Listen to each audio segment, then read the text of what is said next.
La parole est à Monsieur Jean-François Portarieux. Merci Monsieur le Président, chers collègues. Ma question s'adresse à Monsieur le secrétaire d'État chargé du tourisme.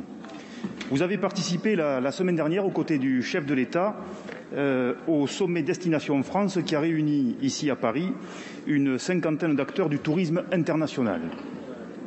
Première destination touristique mondiale avant la crise sanitaire, avec un record de 90 millions de visiteurs étrangers, notre pays a enregistré cette année une vertigineuse chute en tombant à 40 millions de visiteurs étrangers en 2020.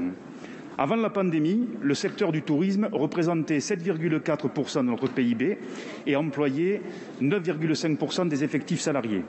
Les 35 000 entreprises du secteur ont été parmi les principales impactées et un grand nombre se trouvent encore dans une situation fragile. Dans un contexte toujours incertain, vous travaillez à la définition d'un plan de reconquête en soulignant avoir retrouvé 50 millions de visiteurs étrangers dès cette année. Et je sais que vous comptez faire mieux dès l'an prochain, et même d'ailleurs dès cet hiver dans les stations de ski, comme l'a annoncé le Premier ministre. Si on ne peut que saluer cette ambition et les efforts exceptionnels de l'État dans l'accompagnement du secteur pendant cette crise sanitaire, elle soulève néanmoins plusieurs questions. Nos atouts traditionnels, patrimoniaux et culturels restent-ils assez attractifs alors que la crise a accéléré les transformations de l'offre en mettant en avant un tourisme plus responsable, moins passif ? Dans un secteur déjà fortement digitalisé, faut-il renforcer encore le passage au numérique ? Ou bien, comment développer un tourisme plus qualitatif en accompagnant, par exemple, la montée en gamme de l'hôtellerie et de la restauration ? En bref, comment allez-vous relever le défi de modernisation de la Destination France pour espérer rester sur le podium mondial dans les prochaines années ? Merci, chers collègues. La parole est à Monsieur Jean-Baptiste Lemoyne, secrétaire d'État chargé du tourisme, des Français de l'étranger et de la francophonie. Merci beaucoup, Monsieur le Président, Mesdames et Messieurs les députés, Monsieur le député Jean-François Portarieux. Le tourisme, très clairement, le Président de la République, le Premier ministre l'ont érigé en priorité nationale. Priorité nationale, ça veut dire, dans un premier temps, un soutien à hauteur de 38 milliards d'euros pour faire face à la crise, à ses effets.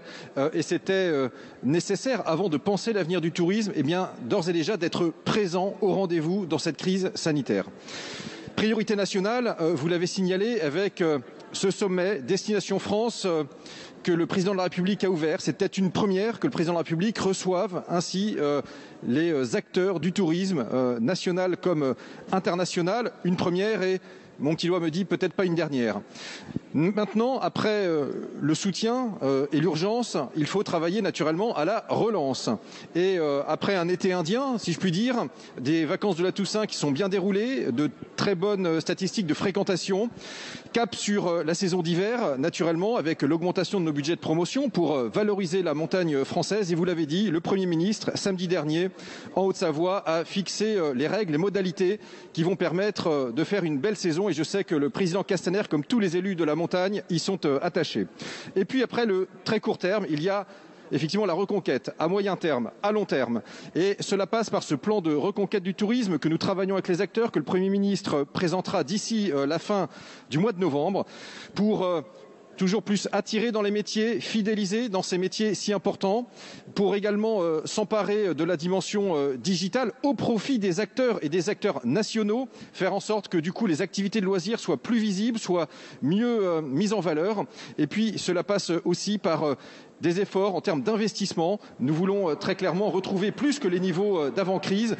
Le tourisme tricolore, nous l'avons sauvé et nous souhaitons maintenant le faire rebondir vite et fort. Merci, Monsieur le Ministre.